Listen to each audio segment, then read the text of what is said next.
فرزند زہرا یہ حالات برے ہیں۔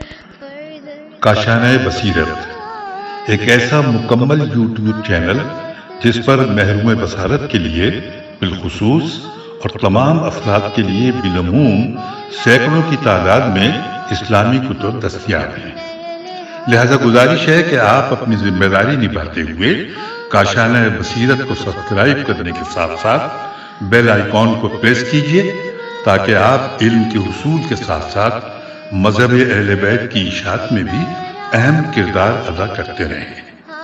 کاشانۂ بصیرت، کاشانۂ بصیرت، کاشانۂ بصیرت۔ فرزند زہرا یہ حالات برے ہیں۔ السلام علیکم ورحمۃ اللہ وبرکاتہ۔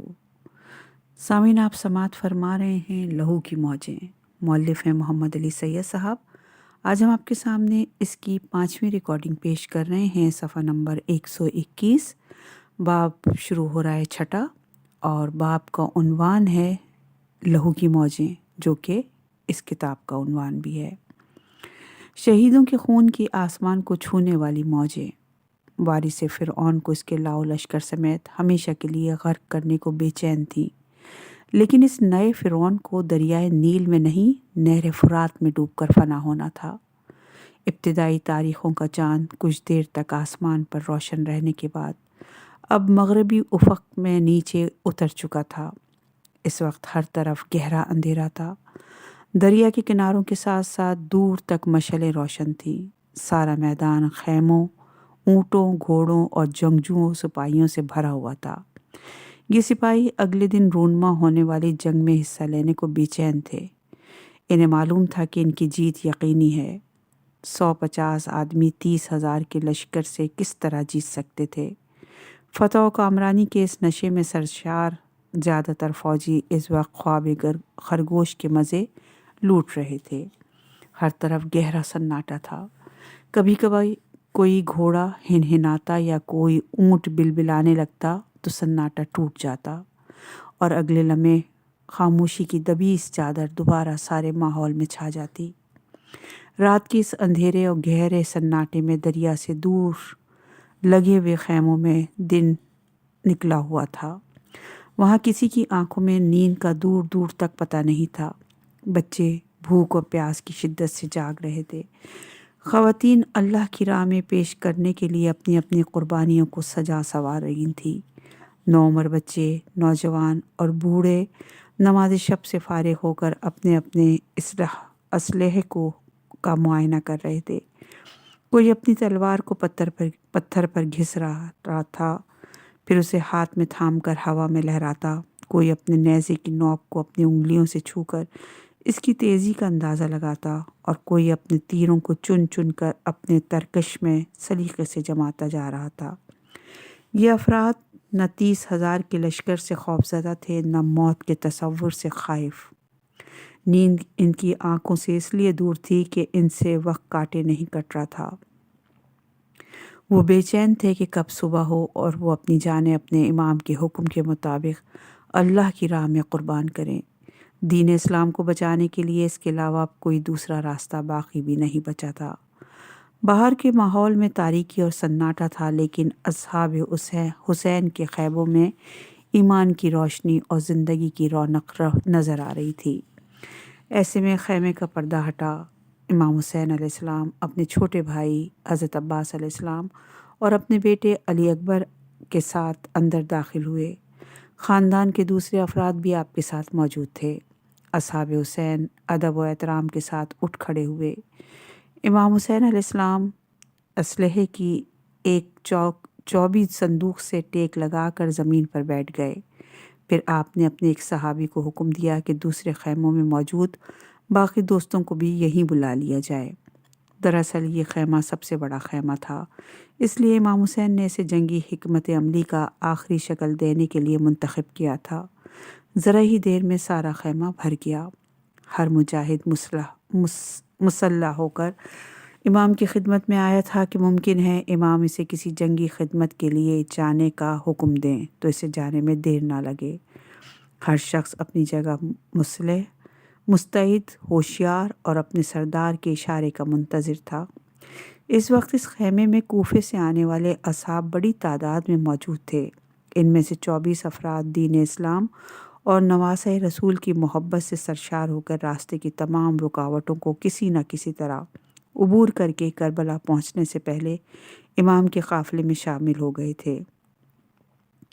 کوفے کے 9 آدمی ایسے تھے جنہوں نے خود کو امام حسین تک پہنچنے کی یہ ترکیب نکالی کہ وہ کوفے سے آنے والے فوجی دستوں میں شامل ہو گئے اور کربلا پہنچ کر عمر سعد کی فوج سے نکل کر خیام حسینی میں پہنچ گئے تھے۔ اس خیمے میں یمن، بصرہ اور مدینے کے جانثاروں کے علاوہ 32 افراد ایسے بھی تھے جو پہلے یزیدی فوج کے ساتھ تھے، لیکن جب انہیں حقیقت حال معلوم ہوئی تو شب عاشوراء یزیدی لشکر سے نکل کر حسینی فوج میں شامل ہو گئے تھے۔ جناب حر، ان کے بھائی، بیٹا اور غلام جو صبح عاشور امام حسین کی خدمت میں آئے تھے، ان اصحاب کے علاوہ تھے۔ رات کا آخری پہر گزر رہا تھا۔ دریائے فرات کے کنارے کنارے دور تک پھیلی ہوئی فوج کے پڑاؤ میں 30,000 لڑاکا فوجیوں میں سے زیادہ تر افراد موت کی سی نیند میں مدہوش تھے۔ اس وقت قافلہ حسینی میں موجود انسانوں کے سوا سارے ہی انسان غفلت اور موت کی نیند میں تھے۔ بیداری اگر کہیں تھی تو دریائے فرات سے دور قافلہ حسینی کے ان خیموں میں موجود تھی۔ باقی ہر طرف اندھیرا تھا، موت تھی یا غفلت کی گہری نیند۔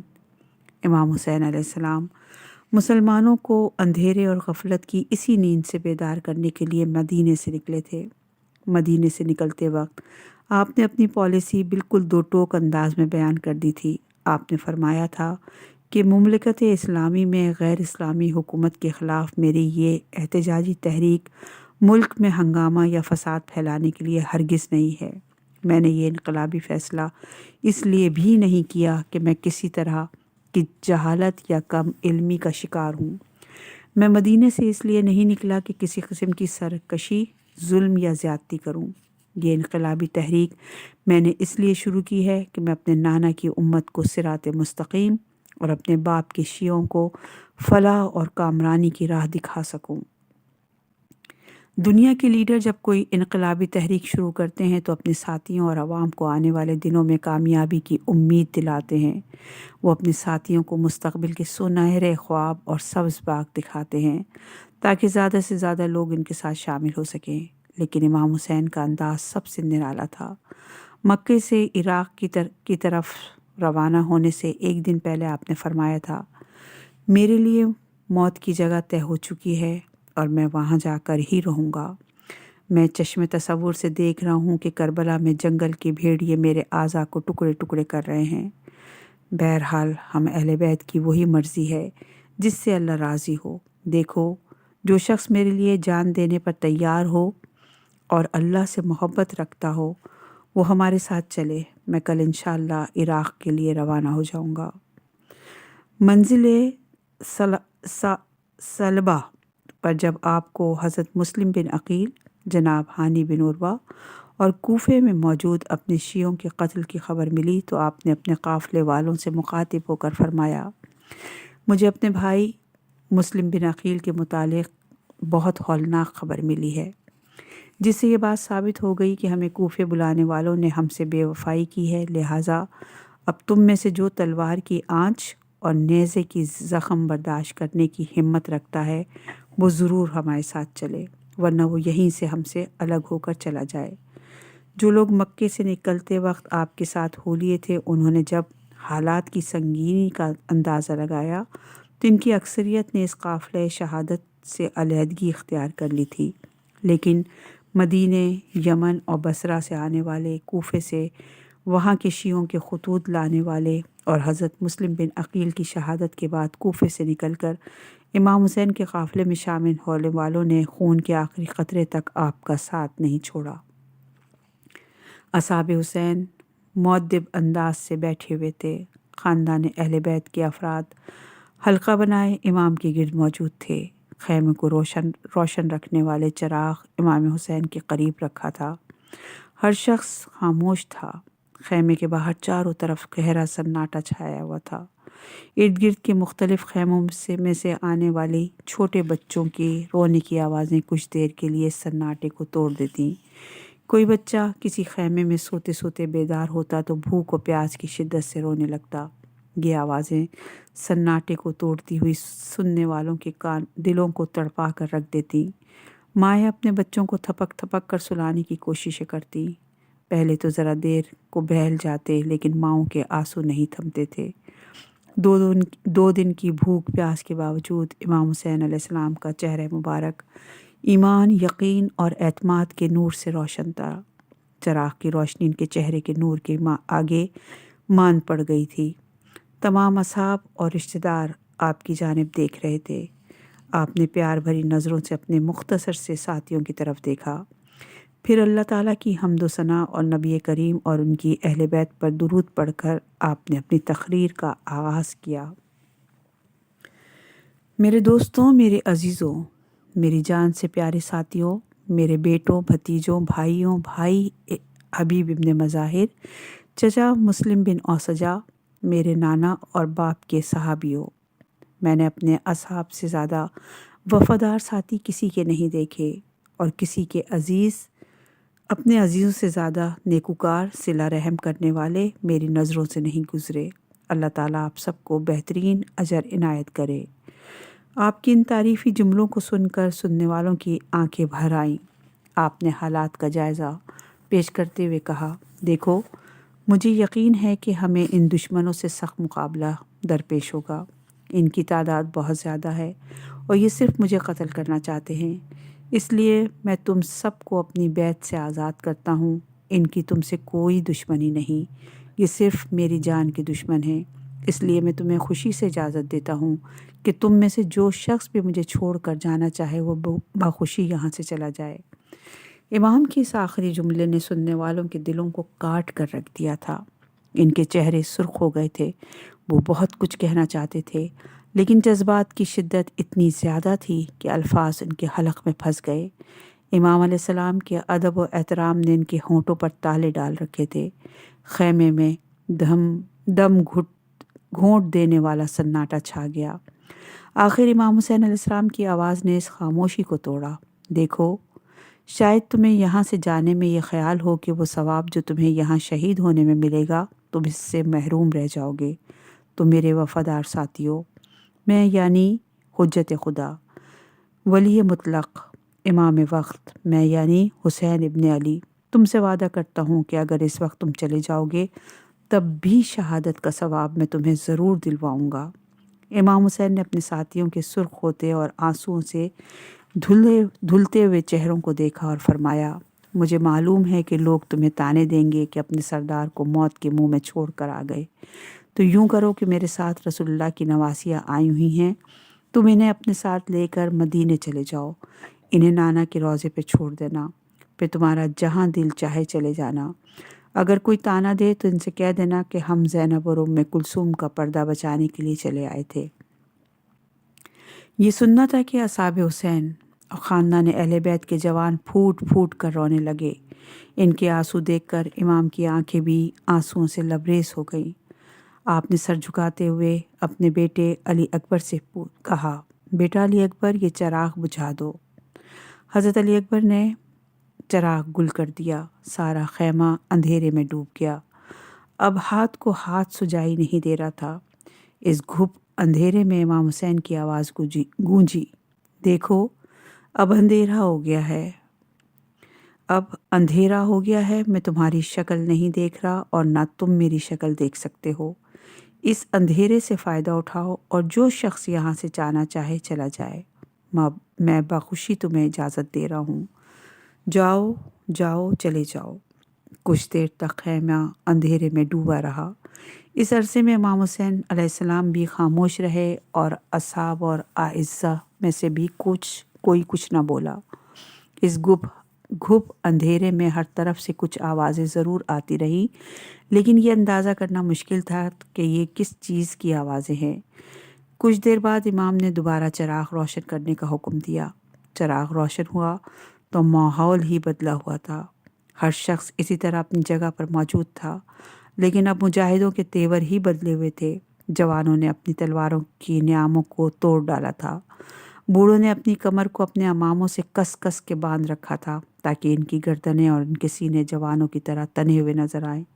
چھوٹے چھوٹے بچے اپنے پنجوں پر تن کر کھڑے ہو گئے تھے، حتیٰ کہ امام حسین کا 6 ماہ کا بیٹا، جسے اماں فضہ تھوڑی دیر پہلے امام کی گود میں دے گئی تھیں، اس طرح خوش، مستعد اور چوکنا نظر آ رہا تھا، جیسے کہہ رہا ہو کہ اے حجت خدا، ولی مطلق، اے امام وقت، آپ فکر نہ کریں، میں بھی شیر خدا کا پوتا ہوں، کل ایسا جہاد کروں گا کہ دنیا دیکھے گی۔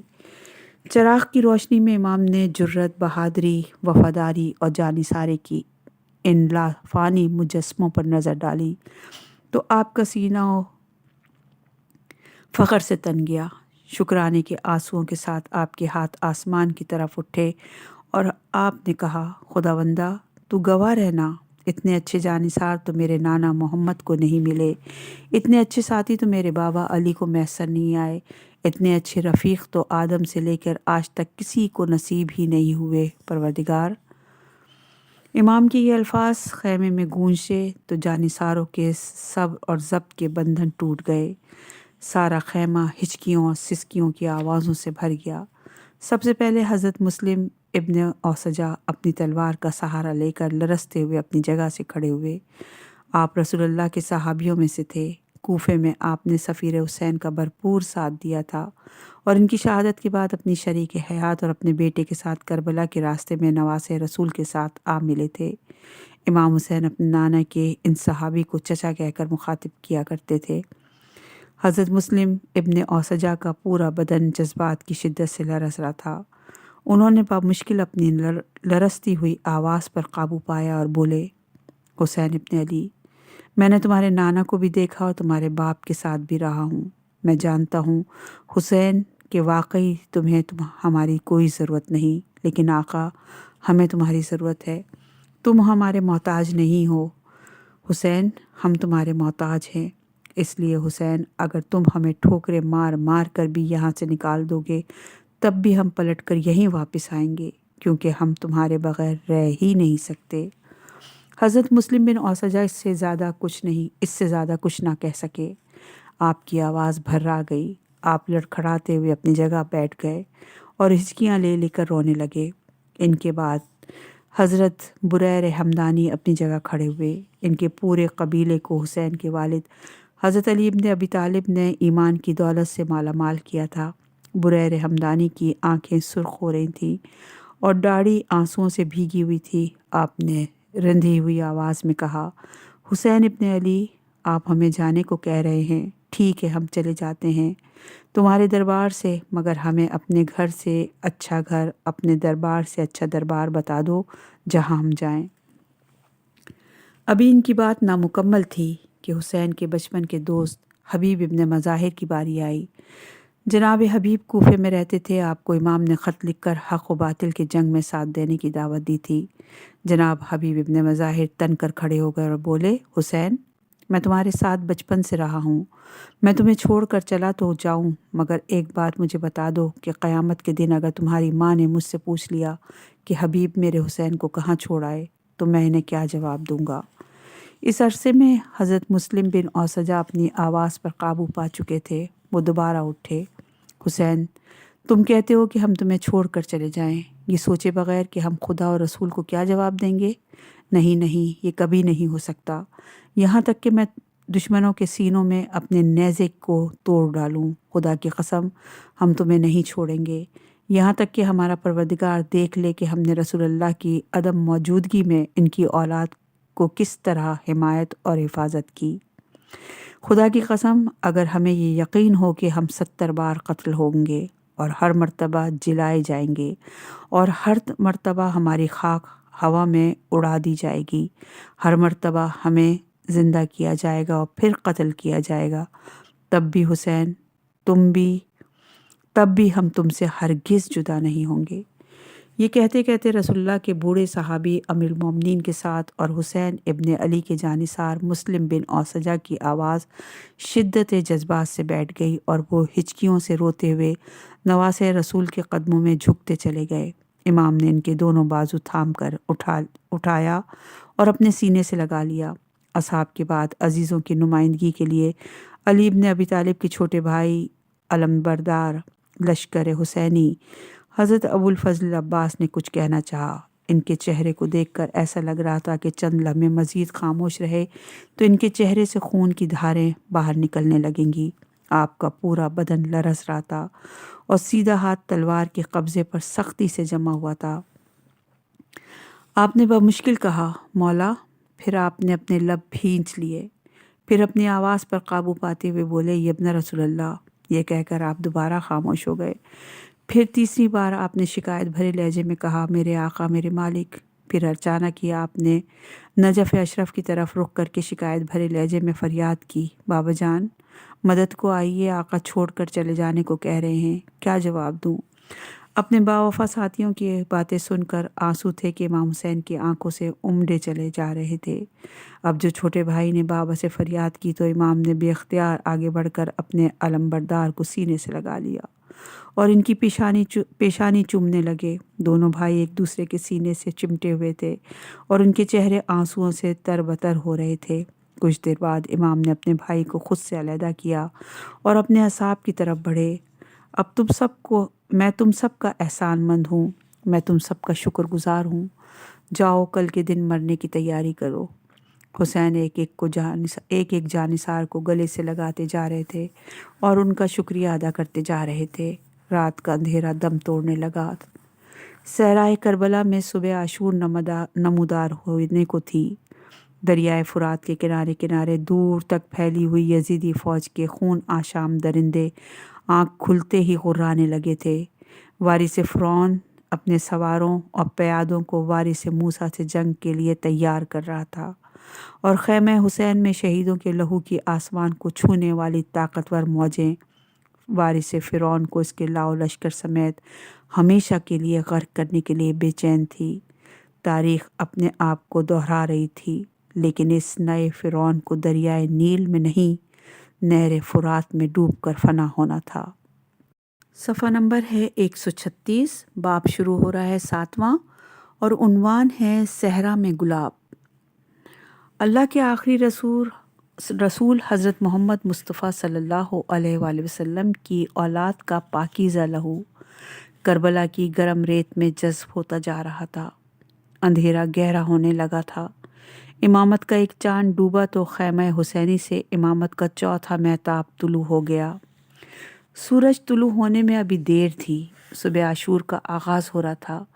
امام حسین علیہ السلام اپنے بیٹے علی اکبر کو اذان دینے کا حکم دیا۔ علی اکبر چال ڈھال، قد و قامت اور شکل و شباہت میں رسول اللہ کی تصویر تھے۔ آپ کی آواز بھی اللہ کے رسول کی آواز جیسی تھی۔ علی اکبر کو اذان دینے کا حکم امام عالی مقام نے اسی لیے دیا تھا کہ شاید ان کی آواز سن کر مسلمانوں کو اپنے رسول کی یاد آ جائے، شاید ان کا ضمیر انہیں ملامت کرے اور وہ رسول کے خاندان کو قتل کرنے کے عظیم گناہ سے بچ جائیں۔ اذان کی آواز بلند ہوئی تو لشکر یزید میں ڈھول تاشے بجنے لگے۔ خیمہ حسینی کے سامنے نماز کی صفیں بننے لگیں۔ امام حسین کے کئی جانثار صحابی آپ کی حفاظت کرتے کرتے یزیدی فوج کے تیروں سے شہید ہو گئے۔ یزیدی فوج خیمہ حسینی کو گھیرنے لگی۔ نماز ختم کر کے امام حسین یزیدی لشکر کی طرف بڑھے۔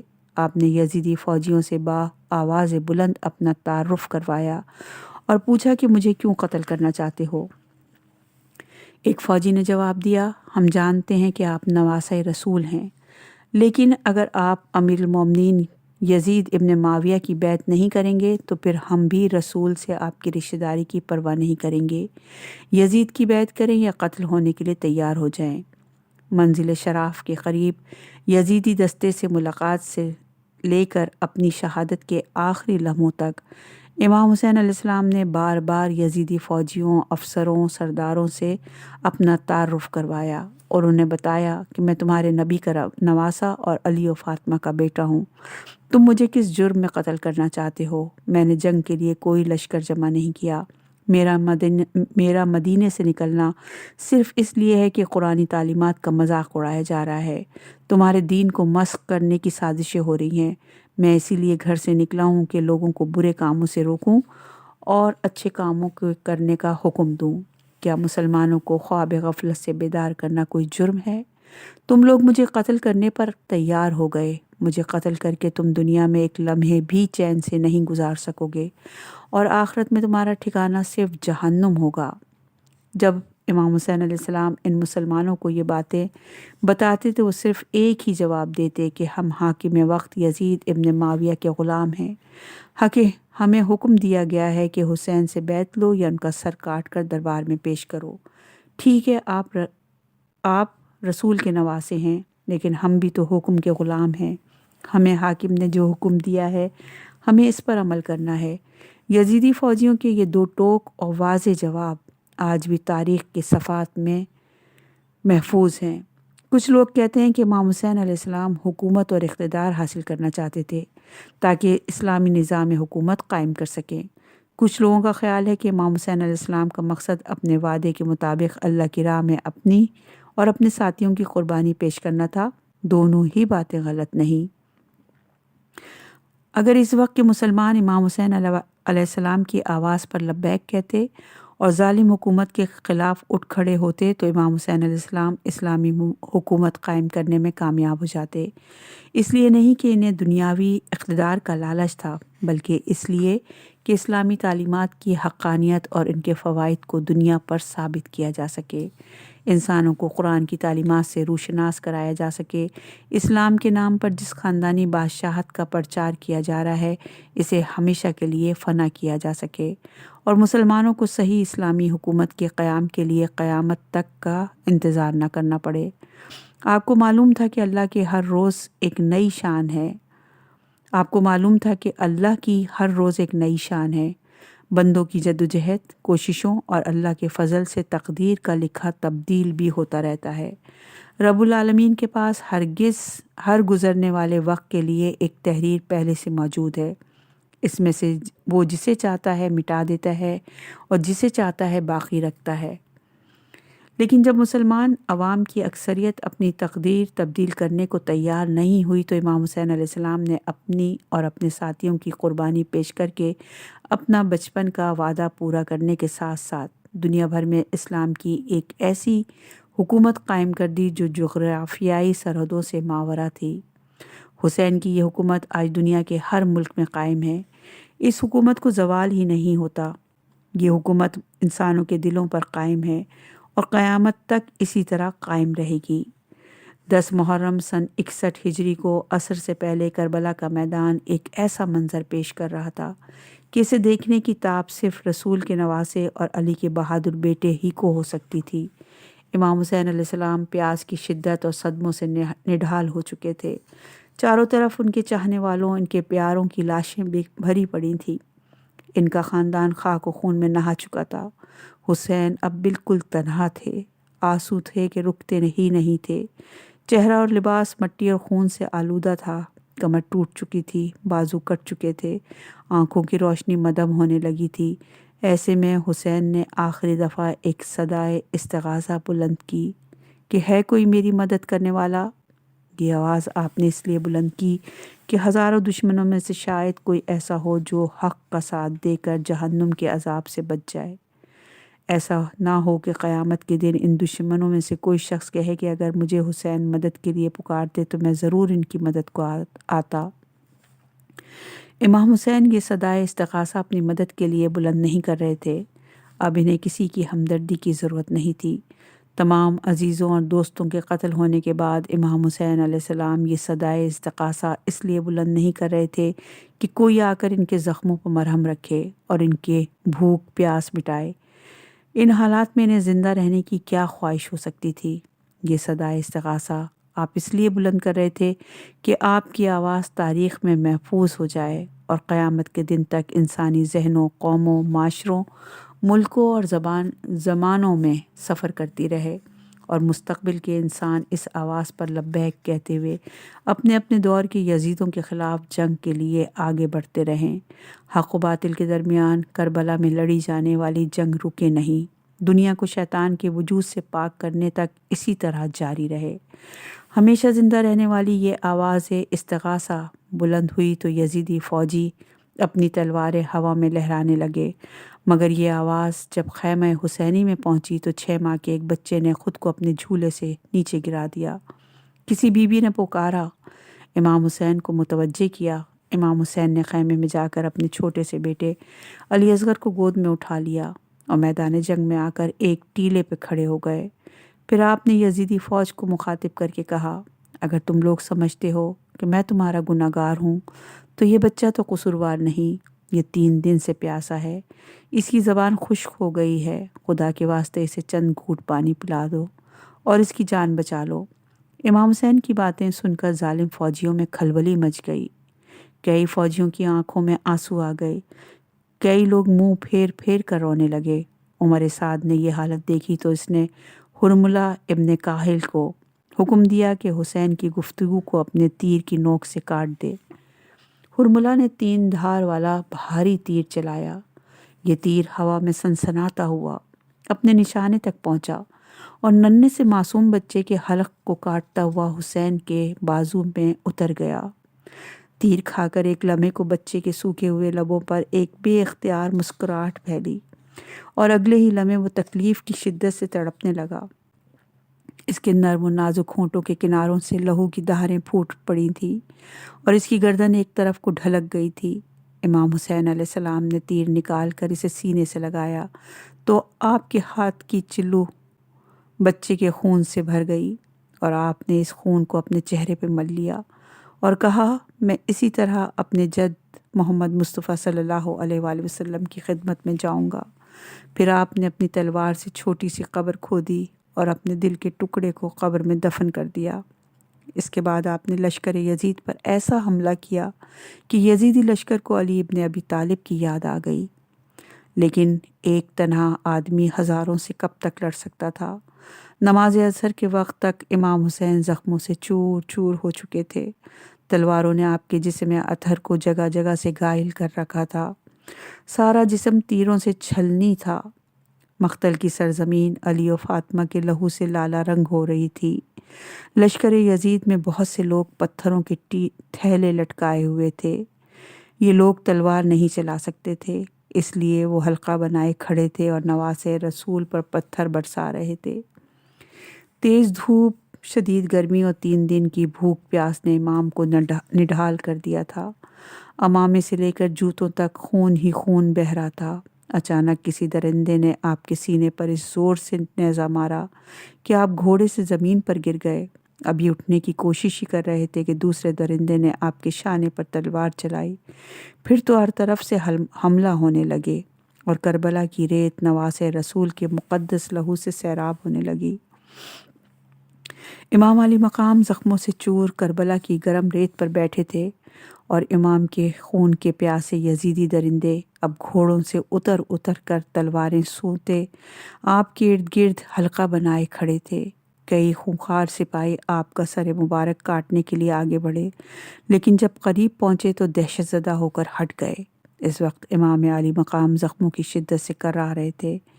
کراتے کراتے آپ نے اپنا چہرہ آسمان کی طرف بلند کیا اور کہا، اے بلند و بالا، اے عظیم قدرت و سلطنت اور تدبیر اور عقاب رکھنے والے، اے اپنی مخلوق سے بے نیاز اور وسیع کبریائی کے مالک، اے ہر چیز پر قادر، تیری رحمت قریب، تیری نعمت مکمل، تیری آزمائش بہترین۔ جب پکارا جائے تو قریب، تو اپنی مخلوقات پر احاطہ کیے ہوئے ہے۔ توبہ کرنے والوں کی توبہ قبول کرتا ہے، جس چیز کا ارادہ کرتا ہے اس کی قدرت رکھتا ہے، جو چاہتا ہے اسے انجام دیتا ہے، تیری حمد کی جائے تو اس پر جزا دیتا ہے۔ جب کوئی تجھے یاد کرے تو اسے یاد رکھتا ہے۔ میں تجھے ضرورت کے وقت پکار رہا ہوں، تیری طرف متوجہ ہوں، جبکہ میں ناچار ہوں، خوف اور ہراس کے اس عالم میں ہوں، تجھی سے پناہ چاہتا ہوں، ناتوانی کے وقت تجھی سے مدد چاہتا ہوں، تجھی پر توکل کرتا ہوں، ہمارے لیے تو یہی کافی ہے۔ اے اللہ ہمارے اور ہماری قوم کے درمیان فیصلہ کر دے۔ انہوں نے ہمیں فریب دیا اور تنہا چھوڑ دیا اور ہم سے بہانے بازیاں کرنے لگے۔ اے اللہ ہم تیرے نبی کی اطاعت اور تیرے حبیب محمد مصطفیٰ کی اولاد ہیں جنہیں تو نے رسالت پر مابعوث کیا، انہیں اپنی وحی کا امین قرار دیا۔ بس اے سب سے زیادہ مہربان ہمارے امر میں ہمارے لیے کشائش عطا فرما۔ حلقہ باندھے ہوئے یزیدی قاتل حیرت سے دوچار تھے۔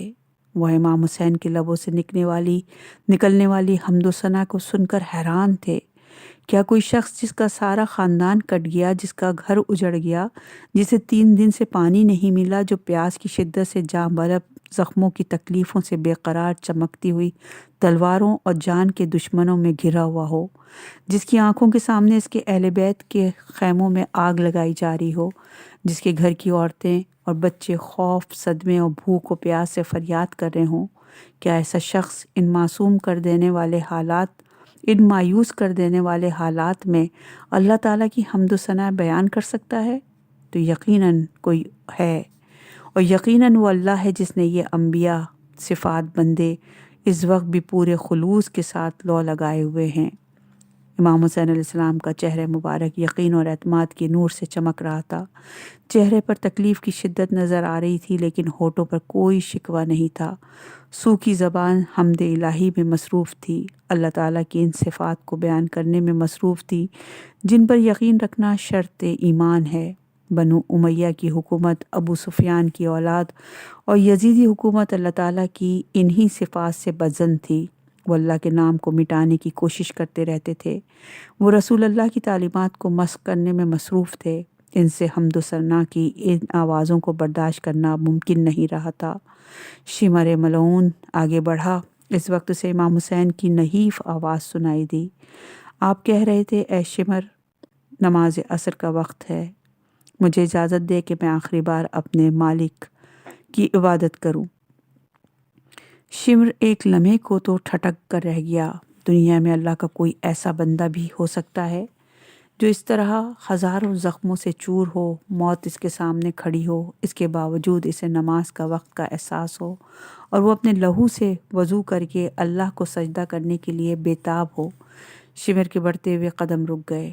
اس وقت ارد گرد موجود قاتلوں نے سنا امام حسین کہہ رہے تھے، اے میرے رب، میں تیری قضا پر صابر ہوں، تیرے سوا کوئی معبود نہیں۔ اے فریادوں کی فریاد کو پہنچنے والے، تیرے سوا کوئی معبود نہیں، تیرے سوا کوئی معبود نہیں۔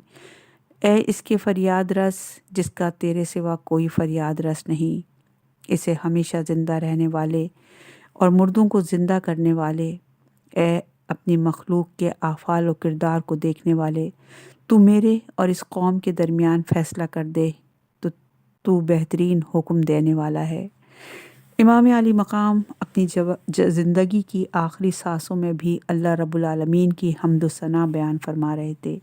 اللہ رب العالمین کے بارے میں اسلام کے ان بنیادی عقائد کا اعلان کر رہے تھے جن عقائد کو یزیدی حکومت مٹا دینا چاہتی تھی۔ اللہ کے دشمن ان باتوں کو کب برداشت کر سکتے تھے؟ اس لیے یزید کا پالتو کتا آگے بڑھا اور اس نے سجدے کی حالت میں نواسے رسول کی گردن پر خنجر رکھ دیا۔ کربلا کی زمین لرزنے لگی، صحرا میں آندیاں امٹ پڑی، ہر طرف اندھیرا چھا گیا، ہواؤں میں سسکیوں کی آوازیں گونجنے لگی، آسمان سے لہو کی بارش ہونے لگی۔ سر حسین نیزے پر بلند ہوا تو خیمہ حسینی میں کوہرام مچ گیا، یزیدی فوج میں خوشی کے نقارے بجنے لگے۔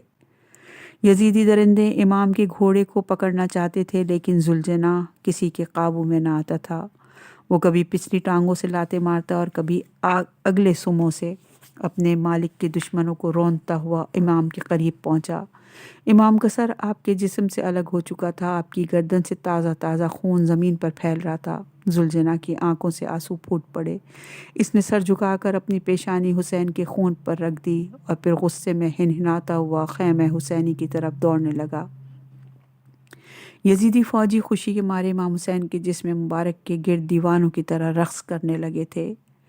اخنس بن مرثد نواس رسول کا امامہ اتار کر بھاگا۔ اسحاق ابن حشوہ نے قمیض اتار لی، اسود بن خالد نے امام علی مقام کے جوتے ہتھیا لیے، کسی نے انگوٹھی کے لالچ میں خنجر سے آپ کی انگلی کاٹ لی، ایک درندے نے کمر بند لینے کے لیے آپ کا ہاتھ تلوار سے کاٹ کر الگ کر دیا۔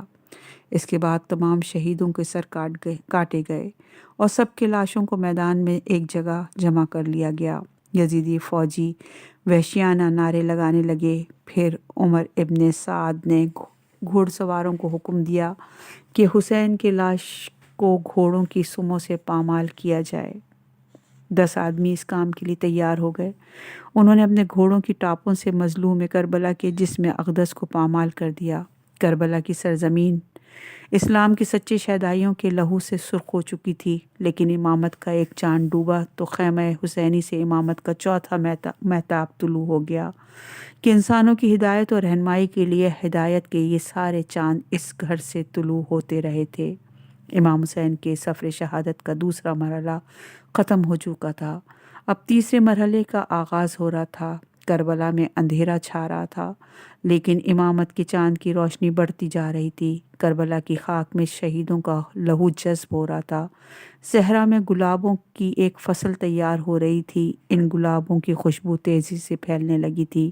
اس خوشبو کو ابھی کوفہ و شام کے منافقت بھرے شہروں کو اسلام کی خوشبوؤں سے مہکنا تھا اور حکومتوں اور سرحدوں کو فتح کرنا تھا۔